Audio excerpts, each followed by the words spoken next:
Welcome back, folks, to our two-part series of Behind the Badge here in Rochester, New York. My name is Todd, Baxter. I'm Monroe County Sheriff. Started talking over the bumper music provided by Tommy Burnett and Fairport. We appreciate Tommy and his support of our show here. Part two, we're talking about just this incredible journey with I call him Detective Sergeant CJ Zimmerman. I can't use that because we got that official title now too, Investigator Sergeant. So you're always an investigator in my head, but now you lead investigators in some of the really wild cases that we have. I think about CJ and I think about, the double initial murders. Oh, you just glommed on that like we're going to solve this, right? And it's been out there for decades, and you still got your mind like I'm getting the bad guy sooner or later. That's my job description. So you always be that detective in my mind because that's really, I think, where your heart is sometimes is getting the bad guy, even cold cases.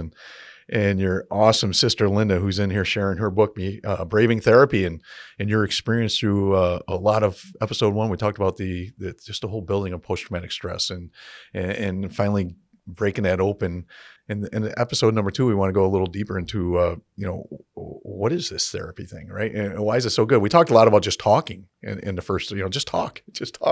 That's therapy, right? Just to get people to open up. And we're working hard here in the sheriff's office with our wellness program and building it out. And we got embedded clinicians now in the sheriff's office, and we got therapy dogs walking around. And one day in our jail, roll call.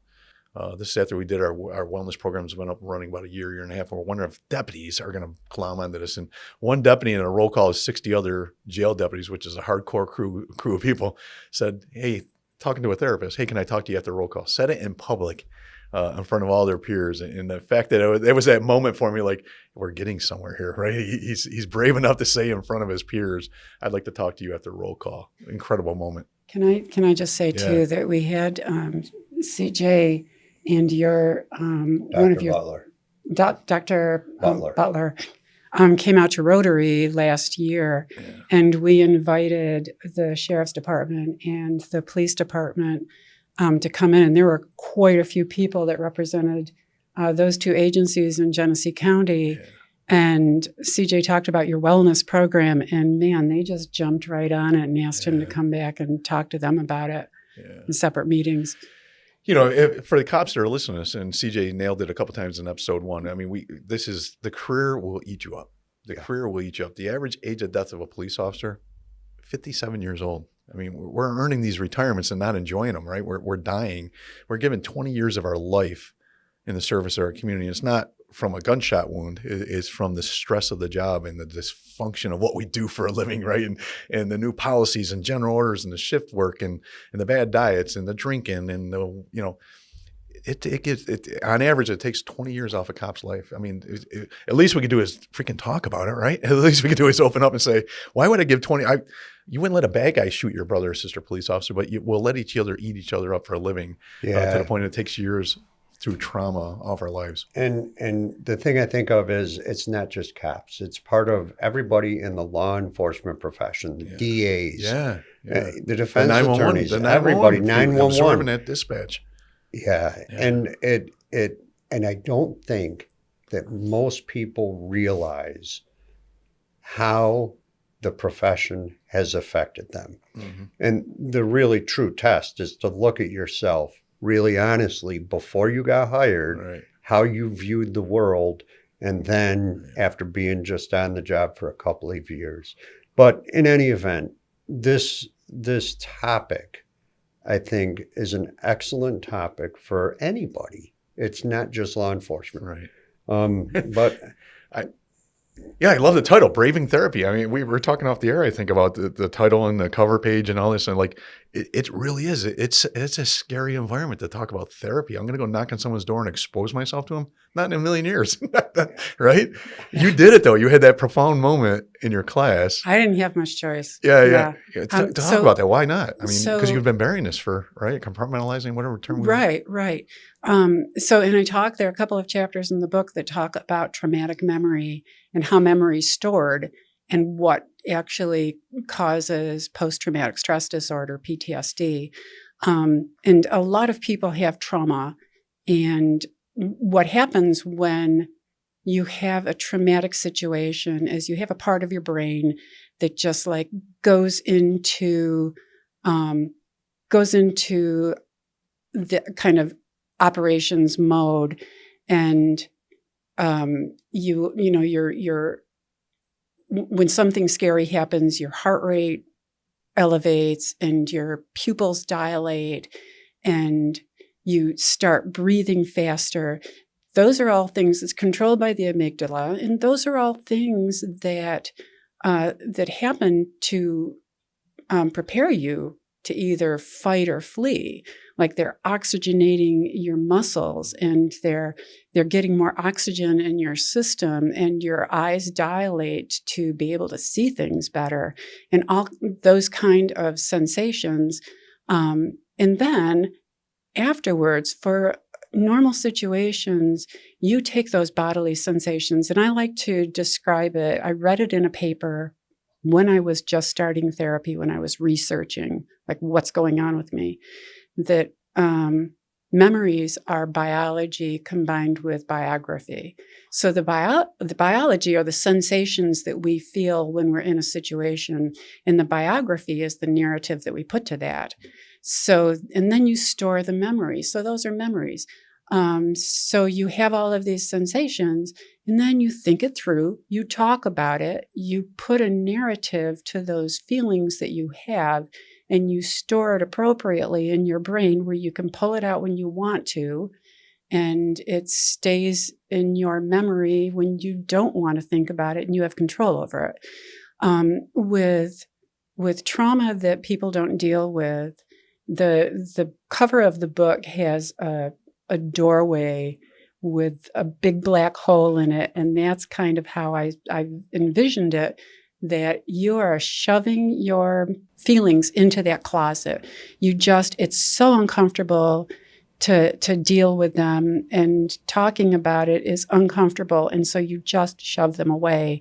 You shove them into that closet and you shut the door. And I also liken it to how I clean up the place of my house when somebody's coming over and there's stuff you don't know what to do with. You shove it in the closet and you shut the door. Wait, the problem is, I thought it was just us. Yeah. the problem is when you get too much and you'll know it better with the closet analogy. When you get too much in your closet, that's the junk closet where you shove that stuff, eventually there isn't room for anything else. And stuff starts spilling out when you're trying to put more stuff in. But the same thing happens with your feelings. When you keep burying stuff and burying stuff and burying stuff, that compartment starts popping open. And that's when sensations start spilling out that you have no control over. And that's what was happening with me. So I started, after it was triggered in that class, I was re-experiencing the sensation of somebody climbing on me. And I couldn't control that. I had a really interesting sensation in my back for months that I would call the creeps. And it felt like I was standing right with my back against a wall that just had like worms and spiders and everything crawling on it. And I had a really creepy feeling in my back. And real avoidance, like avoiding any topics that would remind me about the rape, and not being able to think clearly.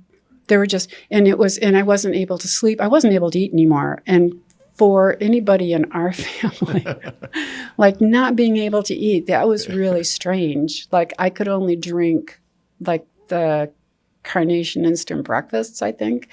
I couldn't eat, and I wasn't sleeping. So it was all really unusual symptoms. And I finally went and talked to my professor, who explained about PTSD. I'm in a counselor program, and it's like, you gotta get this. You gotta resolve this. Right. So I had to seek out therapy. And I was pretty nervous about therapy because I'd had a bad experience right after the rape. Talk about that. So you tried it. You Yeah. dipped your toe in the water of therapy, but it just wasn't. Probably about 6 months in, I saw a therapist because I was still having issues with just, the shock and trauma of it all. And it was just a therapist that really didn't know how to approach the situation, and I was feeling very judged, and she was directing the therapy, and I was feeling worse. I was feeling angry. It wasn't helping at all. And so I stopped therapy, and then when I was told I needed it, which was strange for being a counselor program. I was like, I'm not going to see a therapist.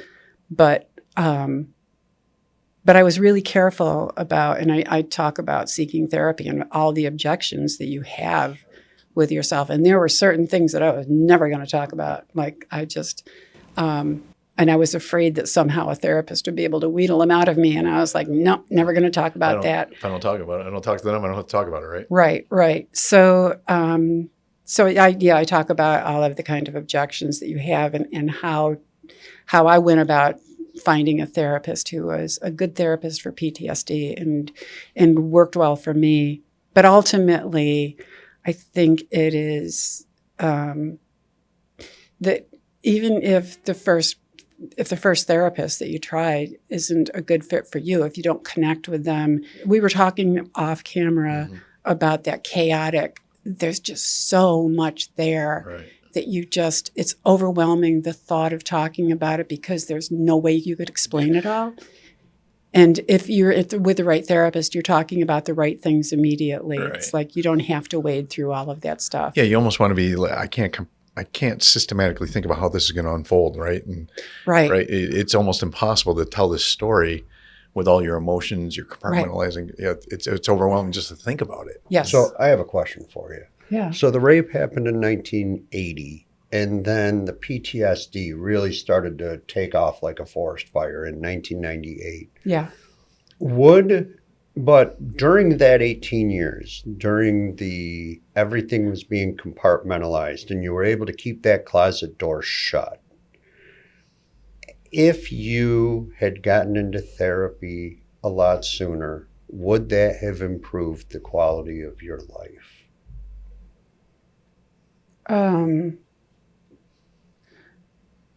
Well, yeah, I think that at any point that, I think a good therapist is always helpful. Yeah. I don't know. I didn't realize that I needed it. As you said, our family's a little controlling anyway. Like all seven of you are. So I didn't see that as an issue that I was having until down the road. I mean, one of the things that was really difficult for me when I went into therapy is that my therapist wouldn't start a conversation. And he was an excellent therapist for PTSD, but he said, you have to be in control. He said, I'm not going to bring up a topic that you don't want to talk about. This is all you, whatever you want to talk about. And I was like, well, I don't want to talk about anything. Right, yeah. That's what I've been doing for the last 18 years. So there were a lot of therapy sessions where I didn't say very much. Wow.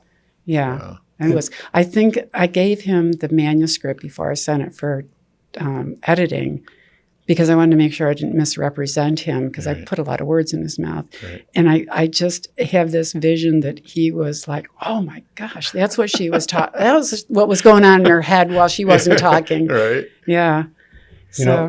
And I don't want to take the focus off you at all, but just bringing it to the Sheriff's Wellness Program. There's a lot of people, I think, the whole focus of wellness and the whole focus of this book is helping your fellow man. Right. And as far as the wellness program that we've built up in this department, the reason I think that's so great is because people can benefit from it. Taking care of those that are taking care of the community is the most important thing. And I just look at, there are officers that, and DAs and everybody, dispatchers. Our victim advocates. Victims advocates. Ladies. But they're not talking. Right. And they're keeping this stuff and everything seems in control.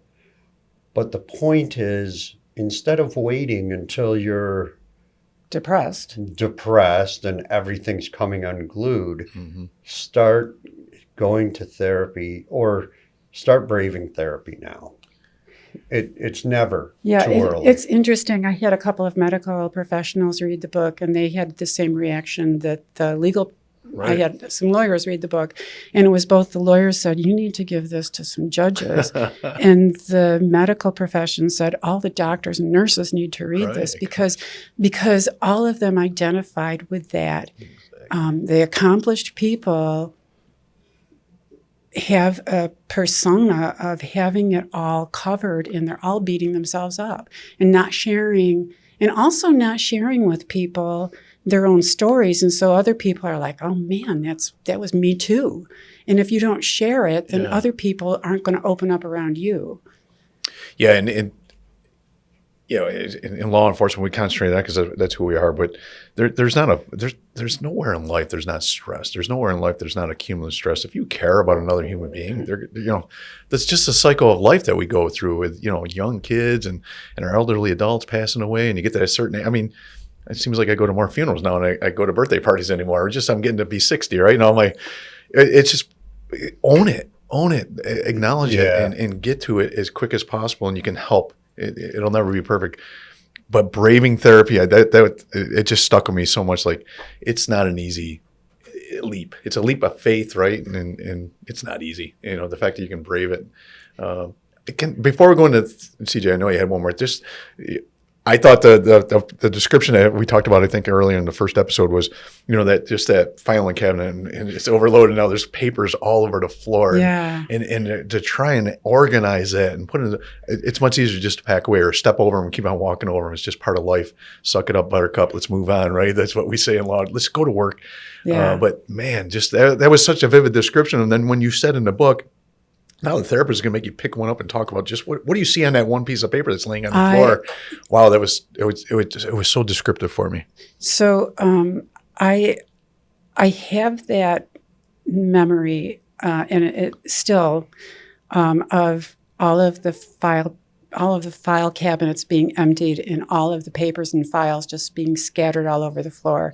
And he would say, just pick up something, and I could never do that. I had a dear friend who said, her therapist said, okay, all of the papers are swirling around in a cyclone and you're in the middle of it. Just reach in and grab one and pull it out. Right. And so it works for some. I was able to start talking about stuff. But the other thing, and I don't remember, I think I said it at some point in the book, but I would really struggle with being able to talk about anything because I felt like I'm here to talk about the rape.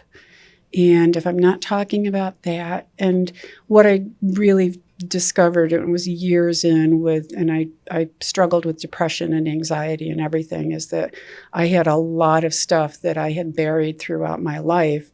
And I really needed to pull it all out, talk about it, and get it organized. And so if I couldn't come up with anything to talk about, and partly it's if you start talking about something, then they're going to know what you're thinking about, and then you're leaving yourself open to being judged. Right. And so all of those things played into it. But every once in a while, and my therapist would just sit there and wait, and every once in a while, I would say to him, I just need help. Or just help. And he would sit right up and he would start helping me be able to talk. But I always had control of the dialogue that we were having. I think that takes away some of the vulnerability that, he's allowing you to be in control, right? Yeah. Yeah. And, one thing that you said, and it was talked about a little bit in the first episode, this is a very interesting story because it is the thought of having your experience is just the thought of it is very traumatizing, not traumatizing, but just really bad. But the reality is every single person in this world has their own issues. And for all those people, no matter how big or how small, they are their own horrible events that they're going through. And I think that's why we want to improve our officers and have them be the best that they can be when they go out to help them, so that because every single person that calls 911 is having a bad day. Yeah. This is why your story is so riveting. And plus, not many people talk about being raped. And it's not just the being raped part of it. I have a psychologist that I follow on social media. She's written a book and she has a podcast, or she has a TED Talk called Perfectly Hidden Depression, and talks about how many people are so depressed that there is an elevation in suicides of people that you never expected, because accomplished people do exactly what we're talking about. Right. They keep all of that stuff inside, but they're sad. And as a high school counselor, what I found is that it was a lot of times my most accomplished students who had a lot of negative self-talk going on, and you wouldn't find it out. Maybe the parent would say something's going on, or I'd get talking to these kids, a teacher might recognize something, and they're the kids who, and they just grow up into those of us who are adults who feel that they should have everything covered, that they should be able to handle everything. And if they don't do something right, if somebody corrects them at all, they're going to take that and you'll never know it. And they're going to continue berating themselves about how could they be so stupid. And that's the start of the negative self-talk, the rumination, and then the burying it. Yeah. Because it's just so uncomfortable and you don't know what to do with it. You wonder how much is in our culture, right? The way we're brought up and the way we, we can go episode 3 and 4 are coming real quick, but we only got a few more minutes left in this. I just want to talk about the promise. So, your book describes so many things that you're able to do. And you kept on saying the word control through these last 2 episodes, right? And some of the things that you do to keep yourself under control, like your weight management is an example in the Weight Watchers program, right? But that helps you throughout the other facets of life of, if I can control this, I can control other things. Right. And that resonates in our tactical training that we give police officers all the time. Look, if you just control your breathing, that controls your heart rate. If you control your heart rate, you control the micro skills that you got to do to perform this next task, right? So, right. It was things like breathing are big. And the reason, so I go to, several people in my family go to Weight Watchers and stay healthy weight, but it's all community. Mm-hmm. It's like, I can't follow Weight Watchers at home without going and talking with other people who are also trying to manage their weight and reminding each other of what to do. So that's what I do for that. And I am trying to be really diligent about exercising and doing all of the things. And things fall out of place. Sure. Life. Yeah, I'm trying to market this book right now, and I hate that. It's like, it's depressing. And so I have to do other things to keep control of that stuff, because it's the way that I maintain my health, my wellness. So I have probably a list of 10 books that I share with people all the time, and they're all simple reads. Not to belittle your writing here, but it's a quick read. It's an easy read. It's fascinating. It's almost like taking a DISC assessment when you're at the personality trait assessment. And you're done with it. Like, how the hell do they know me so well? Right? That's what I got out of your book. Just real like, how'd she write about me? That's not fair, because it's human, right? This is who we are. We're human beings going through, and there's bad things that happen in life. But if you get this part of it under control, and I think the first part is talking. CJ said that word about 20 times, right? Let's just talk. Come on, this ain't. It's hard for us to do, but your life, you have that promise of life. You have that fulfillment of life. You're going to be the best husband or wife you could possibly be, the best dad, the best coworker, the best public servant. You do your job. I'm happier. Yeah, God bless. I'm a lot happier this last 20 years, and I met my second husband, my first. That was one of the things I was never going to talk about was my marriage. It's like my therapist made a note when I said my marriage is just fine. We don't need to talk about that. That was a clue, huh? Yeah, and he made a note saying. Yeah, I heard that enough times. Yeah. We ended up splitting up, and we're still close to each other. But I met my second husband, and we had a wonderful marriage, but he passed away 4 years ago, and I waited for depression, but I am still okay. God bless. Because I do so many things for well-being, and because when I start feeling depressed now and burying stuff, I'm like, I need to talk to somebody. Yeah. I think you guys summed up the whole thing here. I think it just talk, man. Find a good outlet. Let this stuff go. And if you need more help, go get it. Yeah. It's okay. A good friend of mine says it's okay not to be okay, right? It's just go deal with it. Go back to post-traumatic stress disorder or whatever term we want to put on it, right? This is life. We're human beings. We're emotional creatures. And if you care, I see some people go through like not caring about anything. They're like, how did they do that? But if you care, it's gonna bother you, right? I will tell you this, and it's a little bit of a funny story. The book came out in the fall, and I got a copy of the book, and I didn't read it. And then for Christmas, I bought 4 copies and gave them to all the women people, right? in my family, thinking one of them's going to read it. They'll give me the Cliff Notes. And then in February, Linda and I had lunch, and I thought, oh man, she's going to ask me if I read the book. Right. And then she did, and I had to be honest. But I read it, I picked it up, and I read it in 2 days. I mean, it is the fastest read. Yep. It was incredible. The story's riveting, and it's so powerful, but it's so needed. And that's the one thing when I seen this podcast opportunity come available, and thanks for pushing it, but we all need it. We're all humans. Whether you're a victim of a crime and you're surviving now, or you're a police officer, or you're a mom or dad, stop. I mean, just let's support each other as a community. Let's hold each other up. Let's acknowledge that none of us are perfect, especially the well-to-do people in our communities that we all think have it together, as you keep on saying. Right. Yeah, just the opposite probably. But support the hell out of each other. I mean, we're a community. Let's support each other in these conversations. Thanks for doing this. This is incredible. I don't understand how you do it. But man, the fact that you do it is incredible. And I think, as I said earlier, you're not only changing lives, I think you're saving lives. And there's probably no doubt in my mind you're saving some people's lives right now. So God bless what you're doing. Absolutely. Thank you. And I have no other words. It's kind of like, what do you say? Thank you.